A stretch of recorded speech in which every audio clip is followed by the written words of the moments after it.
परमात्मने सालोकानां त्रिलोकानां यद्विद्यादर्पणायते। बोले देवादिदेव अतिशय गरीब चिंतामणि पार्श्वनाथ भगवान की, वर्तमान के वर्धमान गुरु विद्यासागर जी महाराज की, कल्याण मंदिर स्तुत विधान की।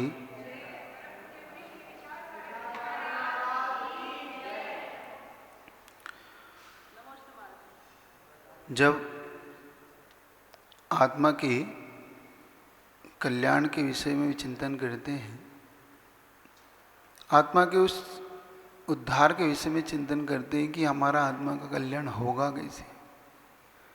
सुनते हैं, पढ़ते हैं, सब अलग अलग विवक्षा से अपन देखते हैं, तो बार बार एक बात इस समझ में आती है कि हम आत्मा के विषय में कहीं अनभिज्ञता करते हैं। लोग कहते हैं इस पंचम काल में व्रत लेने का क्या फायदा, व्रत लेने से क्या होगा, क्योंकि कोई भी व्यक्ति मोक्ष तो जा नहीं सकता। जब उसे मोक्ष की प्राप्ति ही नहीं है तो इतना कष्ट उठाने की आवश्यकता क्या है। कष्ट क्यों उठाना, मात्र सम्यक दर्शन की प्राप्ति से भी तो काम चल सकता है। देखो, लेकिन एक बात ध्यान रखना कि सम्यक दर्शन की प्राप्ति के बावजूद भी नरक जाता है व्यक्ति। देख लेना, मान लो किसी ने पूर्व में नरक आयु का बंद कर लिया तो सम्यक दर्शन के प्राप्त होने पर भी वो नरक जाएगा ही जाएगा। फिर चाहे एक सम्यक दृष्टि भी क्यों ना हो, मान लो उसने मनुष्य आयु का बंद कर लिया और फिर सहायक सम्यक दर्शन भी प्राप्त कर लिया तो भी उसे मनुष्य में जाना ही होगा। मान लो उसने तिरंच आयु का बंद कर लिया और सहायक सम्यक दर्शन भी प्राप्त कर लिया तो भी उसे तिरंच। इसीलिए सम्यक दर्शन से हम विश्वास नहीं कर पाते। सम्यक दर्शन की महिमा में कोई कमी नहीं है। सम्यक दर्शन एक, उन्होंने जो सम्यक दर्शन की महिमा गाई है, उस सम्यक दर्शन की महिमा में कभी कोई कमी नहीं आती। सम्यक दर्शन उतना ही विशुद्ध होता है, सम्यक दर्शन उतना ही कार्यकारी होता है, लेकिन मात्र सम्यक दर्शन कार्यकारी नहीं होता है कि विषय समझने वाला है। यहाँ हम चूक ना करें। जब आचार्यों ने एक थर्मामीटर की बात करी कि हमें आखिर कौन सी आयु का बंध हो सकता है या हुआ कि नहीं हुआ, इसका हम कभी चेक कर सकते कि नहीं, हम कभी इस प्रकार पर विचार कर सकते हैं कि नहीं कि हमारी आयु का बंध हुआ है कि नहीं हुआ। इस पर हम कभी विचार करें तो हमें पता पड़ेगा कि हमारी आयु का बंध हुआ कि नहीं हुआ। तो आचार्य ने एक थर्मामीटर हमारे लिए दिया कि मान लो तुम्हें आयु का बंध पता करना है, तो आयु का बंध पता करना है तो तुम सम्यक दर्शन पे विश्वास मत करो, तुम पता करो व्रतों से। आयु का पता सम्यक दर्शन से कभी पता नहीं लगता। क्यों? चारों आयु का बंद होने पर भी सम्यक दर्शन होता है। चारों आयु का बंद हो गया हो फिर भी तुम्हें सम्यक दर्शन हो सकता है। इसलिए सम्यक दर्शन से आयु बंद का पता नहीं पड़ता। तो आयु बंद का पता किससे पड़ता है? आयु बंद का पता पड़ता है व्रतों से, संयमी बनने से। अगर तुम संयमी बनने की भावना उत्पन्न नहीं हो रही है, तुम्हें अभी अपना संयम सता रहा है, तो समझ लेना अभी तुम्हारे चारों आयु के द्वार अभी खुले हैं, या नर्क या तिरंच आयु का, मनुष्य आयु का बंद हो चुका है। या तो 3 मनुष्य, तिरंच और नर्क आयु का बंद हो चुका है, इसलिए अब तुम्हारा परिणाम नहीं होता कि मैं सम्यक दर्शन मतलब व्रतों को लूँ। और व्रत लेने का भाव हो रहा है, व्रत ले लिए, व्रत लेने की तुम्हारे अंदर आ गई, तो समझ लेना अभी देव आयु का बंद खुला हुआ है। इससे पता पड़ेगा कि हमारा देव आयु का बंद हुआ कि नहीं, हमें नरक आयु का बंद हुआ कि नहीं। क्योंकि सम्यक दर्शन से पता नहीं पड़ेगा, तुम्हारा पता पड़ेगा व्रतों से। कितनी तुम सम्यक दर्शन की महिमा गा लो, कितनी तुम सम्यक दर्शन को अच्छा बता लो, तो लोग जो सम्यक दर्शन बनो, सम्यक दृष्टि बनो, सम्यक दृष्टि बनने का विरोध नहीं, सम्यक दर्शन का विरोध नहीं, लेकिन फिर भी वो आयु को काट नहीं सकता। ये बात सत्य है कि सम्यक दर्शन के बाद इन निकृष्ट आयु में नहीं जाता, ये बिल्कुल सत्य है, इसमें कोई एक तिल मात्र भी कमी नहीं। लेकिन सम्यक दर्शन से पहले आयु का बंध कैसा हुआ, इसको जानने के लिए हम क्या करें? ये विषय अपने लिए। तो हमें क्यों व्रतों को लेना, आखिर जब मोक्ष है ही नहीं। प्रश्न यहां से अपना प्रवचन हुआ शुरू, हमें क्यों लेना है व्रतों को जब मोक्ष है ही नहीं। एक सम्यक दृष्टि भी स्वर्ग चला जाएगा, एक व्रति भी स्वर्ग चला जाएगा, तो क्या अंतर आएगा दोनों में। जब मोक्ष तो दोनों को नहीं जाना है। जब चतुर्थ काल मिलेगा, हमें ऐसा वातावरण उपलब्ध होगा, तभी तो तुम जा पाओगे। उत्तम शयनन होगा, शुक्ल ध्यान होगा, शुक्ल लेश्या होगी, उन लेश्या ध्यान उस वातावरण में ही तुम मुक्ति पा सकते हो, उससे पहले मुक्ति पा ही नहीं सकते। तो आचार्य प्रवर ने एक मार्ग दिया अपने को। आचार्य पूज्यपाद स्वामी ने इस मार्ग को खोला कि अब तुम्हें क्या करना चाहिए। तो उन्होंने मार्ग दिया, वरम वते पदम देवम न वतेर वत मार्गम छाया तपस्त्योर वेदार पति पाल यतोर महान। अव्रतों से मरकर नरक जाने से अच्छा है व्रतों को पालकर स्वर्ग जाना। देखो उन्होंने कितना अच्छा मार्ग दिया अपने को, कि जो ये प्रश्न कर रहे हैं कि अव्रतों और व्रती दोनों ही अगर स्वर्ग जा रहे हैं तो व्रत लेने की जरूरत क्या है, एक प्रश्न है। दूसरा प्रश्न यह है कि अव्रत में नुकसान क्या है, वो बता रहे हैं। तो पहले नुकसान बता रहे हैं कि अव्रतों के साथ मर के तुम कहाँ जाओगे, नरक में, तिर्यंच आयु में। इन आयु में जाने से अच्छा है कि तुम व्रतों को लेकर स्वर्ग जाओ। क्यों? छाया तपस तयोर भेद प्रति पाल यतोरमा। उन्हें क्या, जैसा छाया और धूप में भेद है। मान लो कोई ज्येष्ठ की गर्मी में आपको धूप में चलना पड़ रहा है और किसी व्यक्ति ने कहा कि मैं 5 मिनट इंतजार करना, मैं आ रहा हूं, तो समझदार व्यक्ति क्या करेगा? समझदार व्यक्ति यही करेगा कि छांव का आश्रय लेगा। वो छांव का आश्रय ढूंढ के वहां खड़ा होके इंतजार करेगा उस व्यक्ति का। और कोई अज्ञानी व्यक्ति होगा तो वो धूप खाता रहेगा और परेशान होता रहेगा कि देखो मुझे ये व्यक्ति अभी तक नहीं आया। तो व्यक्ति की ज्ञानता और अज्ञानता इस पर डिपेंड करती है कि व्यक्ति क्या विचारधाराओं से चलता है।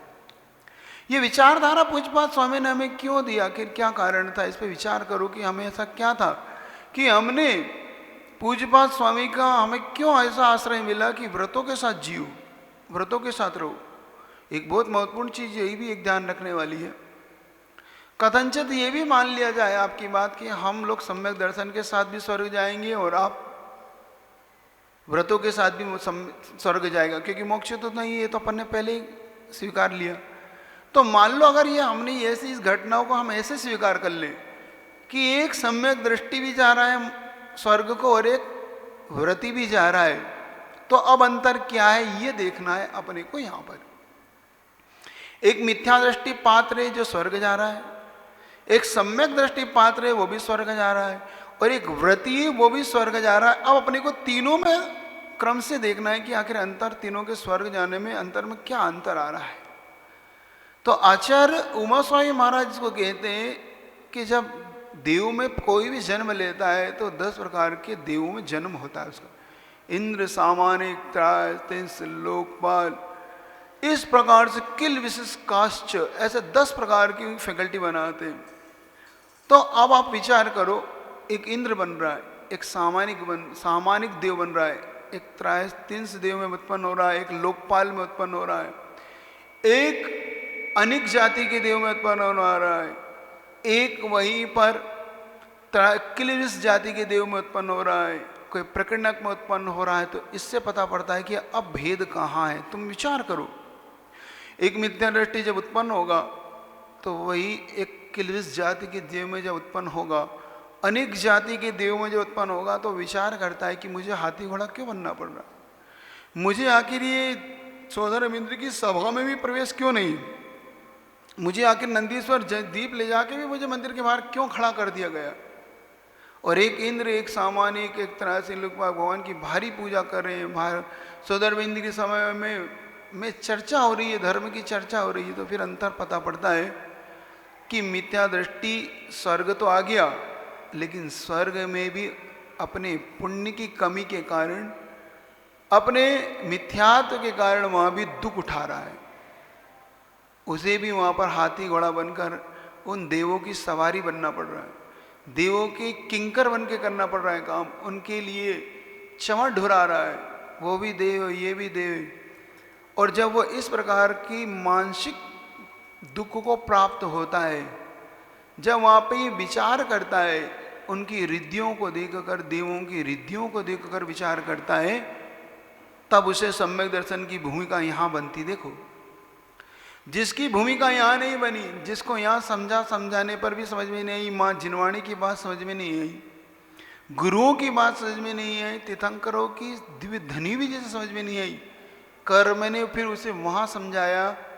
क्योंकि कर्म का न्याय कभी भी अन्यथा नहीं होता, कर्म भी अन्याय नहीं था करता। संसार में सारे अन्याय करे तो करे, कर्म एक ऐसा है जो कभी अन्याय नहीं करता और पूरा न्याय करता। तो जब वो वहाँ पर पहुँचा, जब उसने देखा कि मैं नौकर बन के, मैं इनका सेवक बन के, इनका दास बन के आज काम कर रहा हूँ, तब उसे समझ में आया कि मैं उस समय अगर जिनवाणी माँ की बात मान ली होती तो मैं भी आज एक उच्च देव में उत्पन्न होता। मैं आज सेवक नहीं होता, मैं हाथी घोड़ा नहीं बनता। सौदार मित्र के बारे में जब वो विचार करो, जब वो पुण्य से जब भगवान के ऊपर जब जन्माभिषेक करता है, वो भगवान का गर्भोत्सव मनाता है, तब जाके ये सब मिथ्या दृष्टि ऐसा बार बार चिंतन करता है, बार बार चिंतन करता है, उनकी रिद्धियों को देखता है, तब उसे सम्यक दर्शन की भूमिका बनती है। इसको बोलते हैं देव रिद्धि दर्शन। एक हेतु दिया उन्होंने, सम्यक दर्शन में एक हेतु दिया कि देव रिद्धि दर्शन क्या होता है। देव रिद्धि दर्शन को देखने पर पता पड़ता है कि देव रिद्धि दर्शन मतलब सामने वाले देव की, बड़े देव की जब छोटा देव रिद्धि देखता है, तब उसे सम्यक दर्शन की भूमिका बनती है। जब आपके मन में ये बार बार प्रश्न उठता है कि अमीर आदमी यही क्यों, मैं क्यों नहीं, आपके मन में आता ना कि यही अमीर क्यों बना आज, मैं गरीब क्यों बना, मैंने ऐसा कौन सा अपराध किया था। जो लोग कर्म पे नहीं मान के भगवान को कर्ता मान लेते हो, ये इस प्रकार की अज्ञानता कर जाते हैं। जो लोग भगवान को कर्ता बना जाते हैं कि भगवान ने मेरे साथ अन्याय किया, भगवान ने अन्याय नहीं किया, ये कर्म का अन्याय है, अन्याय नहीं है। तो यहाँ पे पता पड़ता है अपने के लिए। इसीलिए अब हमें ये निर्णय करना है कि हम व्रतों के साथ स्वर्ग जाना अच्छा है कि अव्रतों के साथ नरक जाना अच्छा है, ये निर्णय हमें करना। और ये निर्णय अगर हम एक बार कर गए तो मान लेना परंपरा से मुक्ति के कारण हमने खोज लिए, मुक्ति का कारण हमने खोज लिया। क्योंकि हमने सम्यक दर्शन के साथ साथ अगर व्रतों को ले लिया तो हमारा सम्यक दर्शन भी कार्यकारी है। सम्यक दर्शन मात्र कार्यकारी नहीं है, एक धारणा हमें मिटाना है अपनी। दूसरी धारणा ये रखना है कि सम्यक दर्शन अगर है तो उससे आगे की भी चर्चा करना है, व्रतों की। कुछ लोग मात्र सम्यक दर्शन पे अटके हुए हैं, अभी तक उनके 50, 60, 70 साल हो गए, वो सम्यक दर्शन से आगे ही नहीं बढ़ पाए। हमेशा एक ही चर्चा, सम्यक दृष्टि बनो, सम्यक दृष्टि। अरे सम्यक दृष्टि बनना तो है, लेकिन सम्यक दर्शन के साथ साथ उस सम्यक दर्शन के साथ अब आगे की क्लास की चर्चा क्यों नहीं होती। एक बच्चा एक ही क्लास में 1 साल अच्छा लगता है, 50 साल 70 साल उसी क्लास में बैठ के उसी की चर्चा करे तो अच्छा नहीं लगता। अब सम्यक दर्शन के साथ व्रतों की चर्चा होना चाहिए, वैसे ही चर्चा होना चाहिए जो आचार्य पूज्यपाद स्वामी ने अपने लिए जो गाथा दी कि व्रतों के साथ स्वर्ग जाना अच्छा है, बनिस्बत अव्रतों के साथ नरक जाने से। जैसे छाया और धूप में जो अंतर है, तो हम छाया में बैठ के जो इंतजार करें, ये तो स्वीकार है कि अगर स्वर्ग मोक्ष जाने के लिए स्वर्ग एक छाया की भांति है। मान लो मुक्ति नहीं मिल रही है तो संसार के दुखों से हम कैसे बचें, तो कम से कम उतने काल के लिए हम स्वर्ग में रह के प्रभु की भक्ति, कम से कम साक्षात समोचरण की प्राप्ति, साक्षात ऐसी भावना उत्पन्न होगी। लेकिन नरक जाके तो दुख ही दुख उत्पन्न होंगे, वहाँ से भटकन के रास्ते और ज़्यादा हो सकते हैं। इसलिए विचार करते हुए अपने को ये विचार करना है कि हमें क्या करना है। तो आखिर हमारे लिए एक निर्णय निकल के आएगा कि अब हमें ये निर्णय लेना है कि अब हमें सही चीज़ चुनना है। अब ये चर्चा नहीं करना है कि ये सब अपने आप को स्वयं भ्रमित करने की चर्चाएं, जो ऐसा कहना है कि नहीं इस पंचम काल में स्वर्ग मोक्ष नहीं है इसलिए व्रतों का कोई फायदा नहीं है, ये चर्चा नहीं करके अब हमें ये चर्चा करना है कि नहीं, अगर हमें आयु बंद जानना है, हमें अगर नरकों के दुखों से, तिरंज की गति के दुखों से बचना है, मनुष्य के दुखों से बचना है, कम से कम ये पंचम काल बीत जाए इतना तो कम से कम अपना हो जाए और साक्षात विदेह चेत मिल जाए। कहाँ से? यहाँ से डायरेक्ट नहीं मांगना कभी भी। एक गलती ये भी कभी नहीं करना, कुछ लोग इसी भावुकता में कह जाते हैं कि हम यहाँ से सीधे विदेह क्षेत्र जाएं और हमें मुक्ति मिल जाए। नहीं, विदेह क्षेत्र जाओगे मिथ्यात्व के साथ मत जाओ, सम्यक दर्शन के साथ स्वर्ग जाओ, लेकिन मिथ्यात्व के साथ विदेह मत जाओ। क्यों? क्योंकि वहाँ कोई तुम्हें मार्ग मिल जाए नियम नहीं, मार्ग होते हुए भी मिल जाए कोई नियम नहीं है। मिलने की चांस है लेकिन मिल जाए नियम नहीं। लेकिन सम्यक दर्शन के साथ तो टिकट पक्की है, कम से कम अर्ध पुद्गल परावर्तन काल तो इतना पक्का तो हो ही गया, कम से कम संसार चुल्लू भर तो रह ही गया।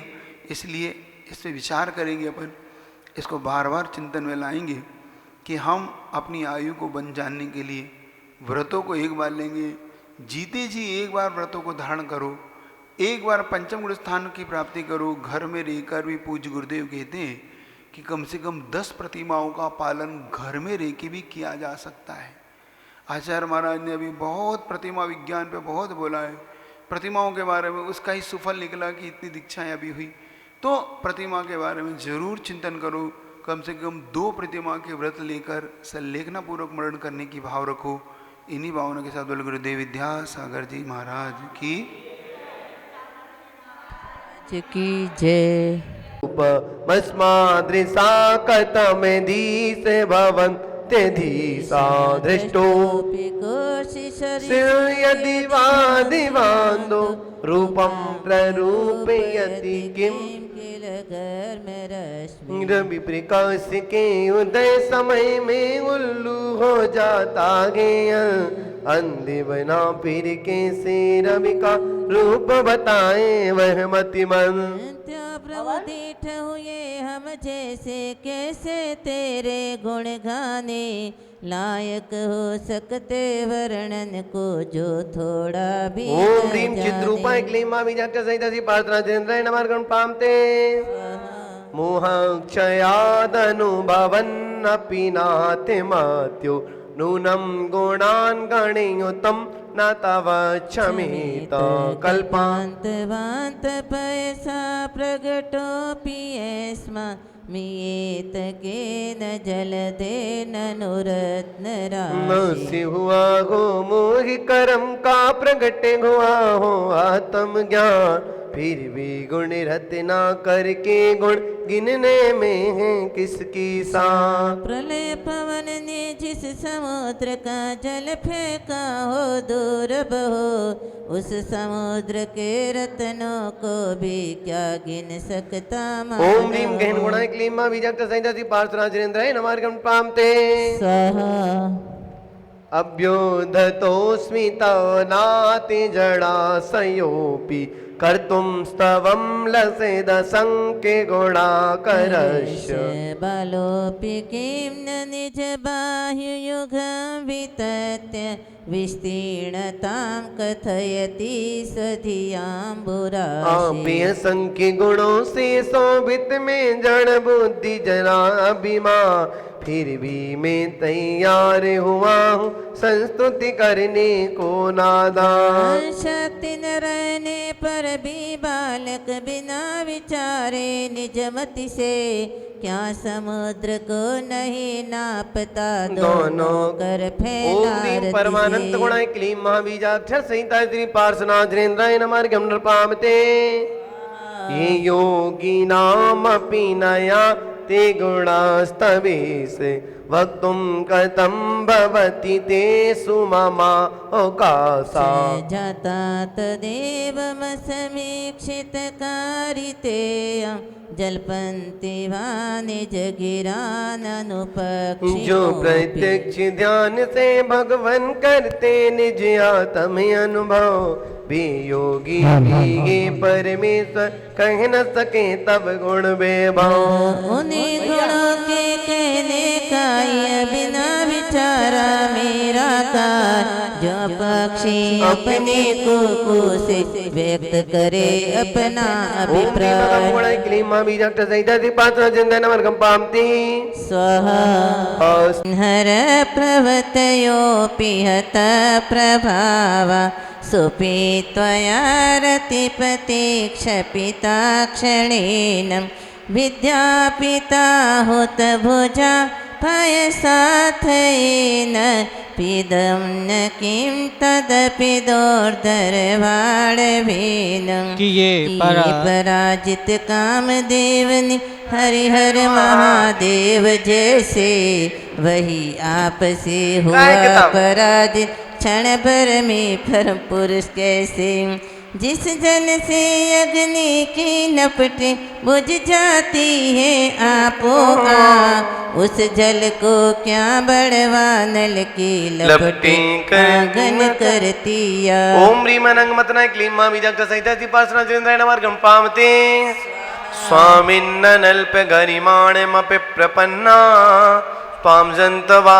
कतमहोरदिगे ददाना जन्मो ददे लघुतरन्त तिलागवेन चिन्तो न हन्त महतां यदि वा प्रभाव अहो बड़ा विस्मयकारी यह आप महागौरवधारी फिर भी हृदय विराजित जिनके उनका मन लाघवकारी हल्का होकर भक्त आपका शीघ्र तरे भव सागर को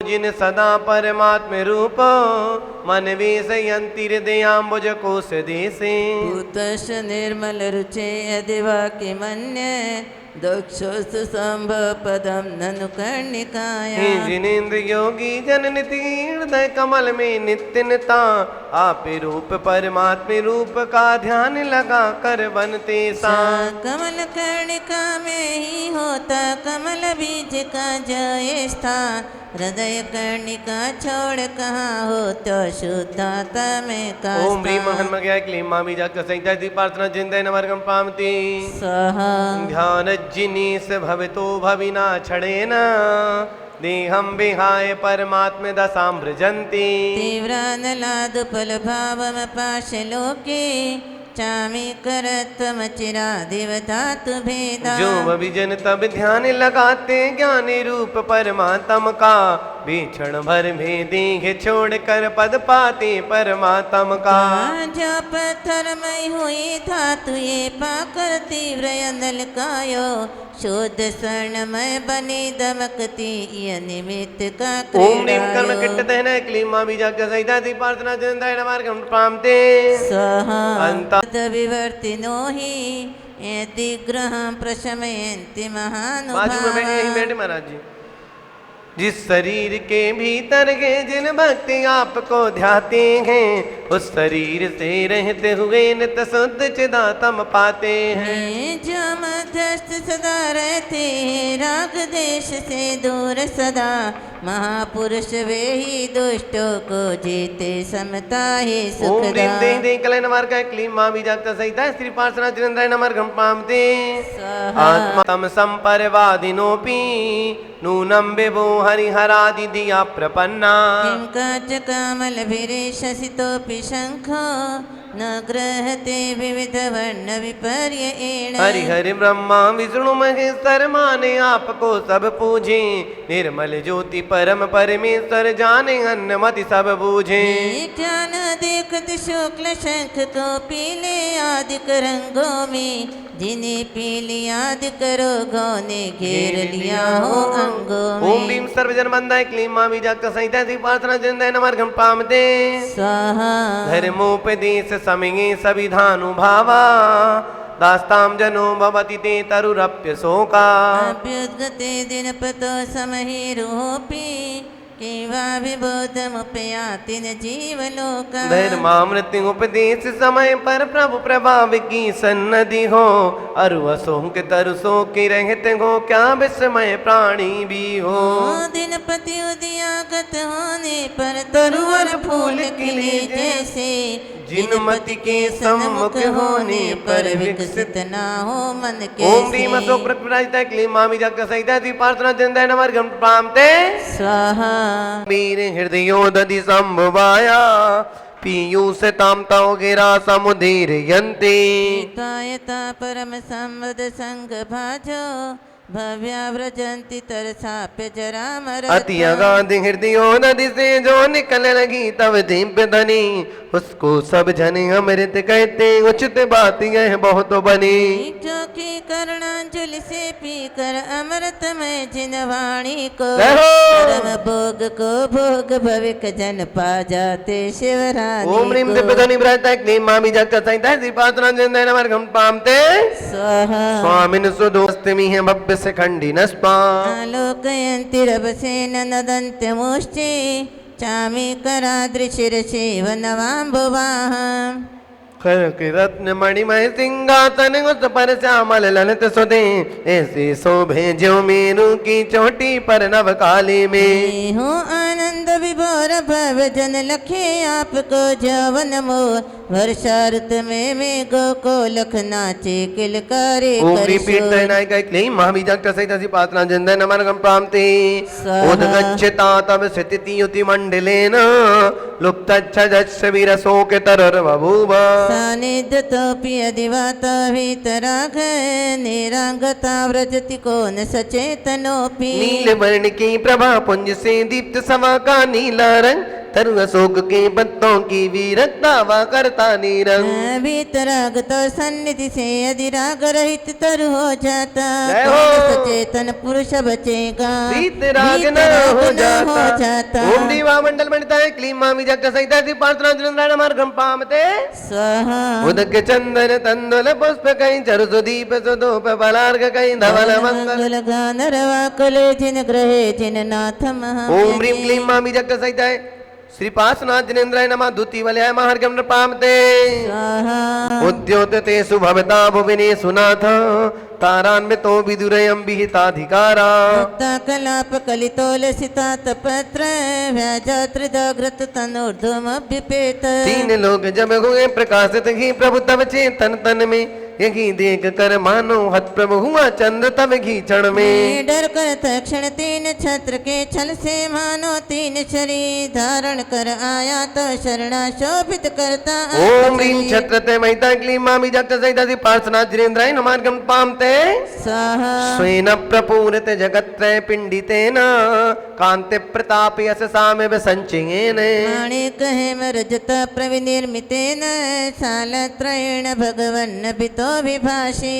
माणिक स्वर्ण रजत निर्मित है समोसरण के त्रय प्राकार तीन लोक की सकल संपदा मानो मिल लेती आकार। प्रभु की कांति प्रताप कीर्ति के मुझको तीन समूह लगे जय हो। जिनके मध्य से शोभित सृजन अद्भुत आभा ओम ह्रीं सालप्रियाधिपति क्लीं मामि जगत सहित सि पात्रा जंदन नमर्घम पामते स्वाहा दिव्यस्त्र जुम्नाते जन्म जलधि विपिरांग मुखोपी यत्तार यस सुमितो निज पृष्ठ लग्ना। युक्तम ही पार्थिन विपश्य सतस्तवेव चित्र विभो यदि कर्म विपाक शून्य। जन्म मरण के भवोदधि से आप विमुख हो करके भी भक्त जनों को पार लगाते कर्म शून्य हो करके भी।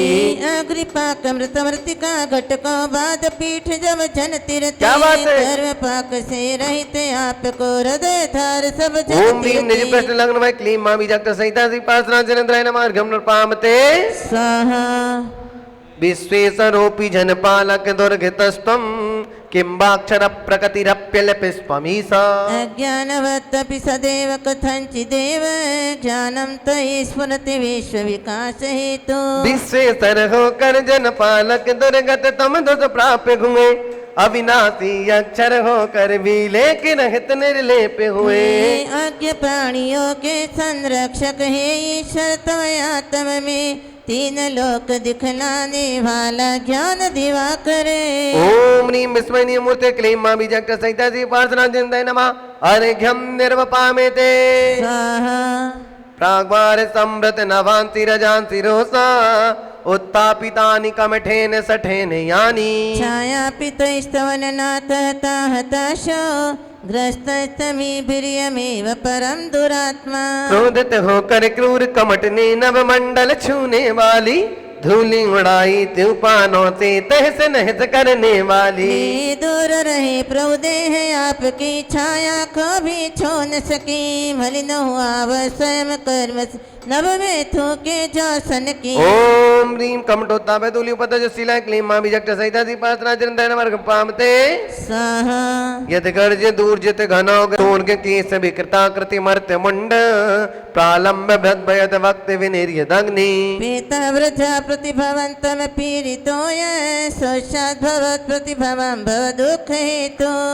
नरमुंडों की अति डरावनी लंबी लंबी मालाएं बिखरे केस देख कर जिनकी डर जाती हो अबलाएं मुख से लाल अग्नि की लपटे भूत प्रेत का डर दिखला भव दुख कारण हेतु कमठन जर स्वयं पर ही ओम उगला नीम कमट के पैसा को पतर जसीला क्लीं मां विजक्त सहिता दीपासना चिरंतन वर्ग पामते स्वाहा धन्या पार भव बारी निधौ मुनीस मन्ने न मे श्रमण गोचर ताम गतोषी आकेण ते तु तव गोत्र पवित्र मंत्रे किं वा विपद विषधरे सवितम समेति इस अपार भव भारती में प्रभु जन्म लिए अनगिनत यहाँ किंतु आपका नाम कभी भी सुना कान से कभी कहा यदि तो नाम मंत्र सुन लेता एक बार भी भावों से विपदाओं की नागिन मुझको कैसे डसती ओम ह्रीम पवित्र नाम सुधि क्लीं मां विजक्त सहिता दीपासना चिरंतन वर्गम पामते स्वाहा जन्मांतरे पितव पाद युगम न देवा मन्ये मया महितमीह तदान दक्षं तेनेह जन्म निमुनिश परा भवाना जातो निकेतन महामथिताशयाना ऐसा लगता है पारस प्रभु मुझ पापी ने आप चरण मन वांछित फलदायक तेरे पूजे नहीं कभी एक क्षण इस कारण इस जन्म में मेरे मन की सारी आशाएं कभी पूर्ण हो सके न भगवन बढ़ती और ओम निराशाएं पुष्पागली बारी अर्चना चिरंतन वर्गम प्राप्ते स्वाहा नूनम न तोपि महितोपि निरीक्षितोपि नूनम न चेतसि मया विदतोऽसि भक्त्या जातस्मितेन जन बांधव दुख पात्रम यस्मात् क्रिया प्रतिफलन्ति न भाव ही शून्य जन बांधव मैंने तुमको हो सकता है खूब लका नाम सुना हो और लिया हो पूजा की हो दिखा दिखा फिर भी भक्ति भाव से मैंने कभी नहीं चित में धारा यही वजह है दुखी रहा भाव शून्य सा ओम बेकारा ह्रीम भक्तिहीन जन बांधवान क्लीं मां विजक्त सहिता दीपासना चिरंतन वर्गम पामते स्वाहा त्वमनाथ दुःखि जन वत्सल ही शरण्य कारुण्य पुण्य वसते वसिनाम वरेण्य भक्तान ते मयि महेश दया विधाय दुखां करो दलन तत्परता विधेहि शरणागत प्रतिपालक ही सर दुखी जनों प्रति करुणाधा नाथ आप ही हो योगी सर और महेश्वर दयानिधा भक्ति आपका सज भक्ति से स्वयं रुचि से तपदलीन मेरे दुख दलने में अब तो जल्दी दया करो लोचीन ओम ह्रीम भक्त जन्मस्थला क्लीं मां विजक्त सहिता दीपासना चिरंतन वर्गम पामते स्वाहा निःशंक सा यद्दस्तिनाथ भविदंग्रि सरोरोहण भक्ति फलम किमपि संतत संचिताया तन्मेक देक शरणस्य शरण्य भूया स्वामी तमेव भुवनेत्र भवान्तरे नाथ आप ही एक मात्र हो मुझ पापी के आज शरण तब चरणों की भक्ति से यदि संचित हुआ पुण्य का कर तो उसका फल यही चाहता आप चरण ही रहे शरण हे शरण पर भाव में भी तुम नाथ बने रहना ओम ह्रीम पुण्य बहुजन से क्लीं मां विजक्त सहिता दीपासना चिरंतन वर्गम पामते स्वाहा इत्तम समाहित धियो विधिवत जिनेन्द्र सांद्रोल सत्पुलक कंचुक तांग भागा तद्बिंब निर्मल मुखाम्बुज बद्ध लक्ष्याय संस्तवंत विभोर जयंती भव्या ध्यान लगा करे इस प्रकार जो ही जिनेन्द्र विधिवत गुण गा तब निर्मल मुख कमल लक्ष्य करे अपलक लगता भव्य महा अरु रोमांचित तन मन होकर संस्थिति करने को तैयार रहता है वह भव्य जीव पा जाता ओम नीम जगत निवार का क्लीं मां विजक्त सहिता दीपासना चिरंतन वर्गम पामते स्वाहा जन्नयन कुमुद चंद्रम ओम ह्रीम श्री पार्श्वनाथ झरेंद्राय नमः अनर्क प्राप्ताय हे स्वामी इस विधान को करने वाले देखने वाले सुनने वाले भावना वाने वाले सभी सुख समृद्धि को प्राप्त हो निरोगी रहे विश्व में कल्याण हो जगत में शांति हो इस मंगल भावना के साथ पार्श प्रभु के पावन चरणों में जयमाला पूर्ण अर्घ्य प्राप्त स्वाहा बोलिए पारसनाथ भगवान की कल्याण मंदिर विधान शांति नाथ मुख शशि हारी शील गुणामृत संयम धारी लखन 108 विराजी निर्गत नयन कमल दल लाजी पंचम चक्रवर्ती पदधारी 16 तीर्थंकर सुखकारी इंद्र नरेंद्र पूज जिन नायक नमो शांति हित शांति विधायक। बोलिए चेतन चमत्कारी चिंतामणि पार्श्वनाथ भगवान की जय। बोलिए परम कल्याण मंदिर विधान की जय। संत श्रोमणी आचार्य विद्यासागर जी महाराज की जय। बोले परम पूज्य वीर सागर जी, विशाल सागर जी, धवल सागर जी महाराज की जय। 12/6/2021 को अतिशयकारी पार्श्वनाथ भगवान का कल्याण मंदिर विधान कराने का परम सौभाग्य जिन परिवारों को प्राप्त हुआ है, उन परिवारों के नाम श्रीमान राजकुमार जैन, श्रीमती मदोन जैन, मनोज जैन, रूबी, अजय, पायल, अक्षत, अर्पण, प्रेरणा, आन्या जैन, ऋषभ बिहार दिल्ली, श्री योगेश जैन, मोहित जैन, सूरनगर गाजियाबाद, श्री उपदेश जैन, रुचि जैन, अवनी जैन, आशिका जैन, वाणी जैन, ऋषभ बिहार दिल्ली, श्री नीरज जैन, विभोर जैन, मीनू, मुस्कान जैन, सौम्या जैन, ऋषभ बिहार दिल्ली, श्री विशाल जैन, पुत्र श्री सुभाष चंद्र जैन, खाद वाला परिवार, बड़ौत, मेरठ, श्रीमान लाला महेंद्र प्रसाद जैन, कांति जैन, दिनेश जैन, मनोज जैन, संयम जैन, अपूर्व जैन, अक्षत जैन, दिगंबर मोटर बड़ौत, सूरजमल बिहार दिल्ली, श्री निखिल जैन, प्रज्ञा जैन, सा परिवार सरदना, स्वाजहारी अमल, उत्तम प्रकाश परिवार, बड़ा गांव वाले, ऋषभ बिहार दिल्ली, श्री सौरभ जैन, शिल्पी जैन, कैलिफोर्निया अमेरिका, श्री पद्मावती कांतिलाल जैन, इंदिरा उमेश जैन, अनीता अनिल जैन, रुचि प्रीतेश जैन, उर्वी मीत, देव्यांश पूर्णम जैन, सा परिवार तलवाड़ा, श्री सुधीर जैन, श्रीमती सुलोचना जैन, श्री प्रेमचंद जैन, राधिका जैन, सुक्ति, अभिनव जैन, अभिषेक श्रेया जैन, सिविल लाइन कागजी कोठी दिल्ली, श्री दिनेश जैन, श्रीमती नीरू जैन, पुत्री नेहा जैन, दामाद आकाश जैन, ग्रीन पार्क दिल्ली, श्री विकास जैन, विभा जैन, निकिमा जैन, भव्या जैन, राम प्रस्थ सूरनगर गाजियाबाद, श्री चक्रे जैन, श्रीमती कुसुम जैन, डॉक्टर पीयूष जैन, डॉक्टर शिवानी जैन, अथर्व जैन, सूरनगर गाजियाबाद, सह परिवार, श्री वैभव जैन, राजेश जैन, अरवन स्टेट हांसी हिसार, श्री गौरव जैन, वैभव जैन, सौरभ जैन, अमित जैन, पुत्र श्री अनिल कुमार जैन, पटवारी परिवार बड़ौत, श्री प्रेमचंद जैन, पंकज जैन, हिना, पीयूष, नीतू, सुमित जैन, श्रेष्ठ जैन, दिव्या जैन, सूरनगर गाजियाबाद, स्वास्थ्य श्री सुभाष चंद्र जैन की पुण्य स्मृति में पत्नी रुक्मणी जैन, पुत्र व पुत्रवधु अमित, दीपा जैन, पौत्री समृद्धि जैन, पौत्र अर्जव जैन, सरधना वाले, देहरादून निवासी, कोरोना सुख शांति निवास साख शांति हेतु श्री नरेंद्र कुमार जैन, पुत्र एवं पुत्रवती राजेश जैन, अर्चना जैन, पौत्र पारस जैन, पौत्री अरितिका जैन, श्राविका जैन, कोरोना संबंधी सुख शांति हेतु देहरादून, श्री प्रवीण जैन, पुत्र व पुत्रवधु श्री सचिन जैन, तन्वी जैन, पौत्र आदि जैन, पौत्री स्तुति जैन, निवासी देहरादून, श्री उमेश कुमार, विभेर जैन, विश्वासनगर दिल्ली, श्री सतीश जैन, भगत जी परिवार, कैलाश नगर दिल्ली, श्री अरुण जैन, राम विहार दिल्ली, स्वाश्री वीरेंद्र कुमार जैन की स्मृति में श्रीमती राजरानी जैन, पुत्र श्री आलोक जैन, विपिन, सुधीर जैन, तपन जैन, अनीता जैन, विनेश, जूली, भूमि, पवित्र, अंश जैन, वसुंधरा गाजियाबाद, श्रीमती पूनम जैन, पत्नी भूषण जैन, अकाउंट वाले, कांतिनगर दिल्ली, स्वाश्री अतिल जैन की स्मृति में शिवानी जैन, आयुष जैन, आसिमा जैन, ऋतु जैन, अशोक बिहार दिल्ली, श्रीमती शारदा जैन, मनोज जैन, योगेश जैन, विनय जैन, शाह परिवार, देवनगर करौलाबाग दिल्ली, श्री सुभाष चंद्र, देव कुमार जैन, शाह परिवार, सहारनपुर। इन सभी परिवारों ने आज के इस कल्याण मंदिर विधान को करने का सौभाग्य प्राप्त किया है।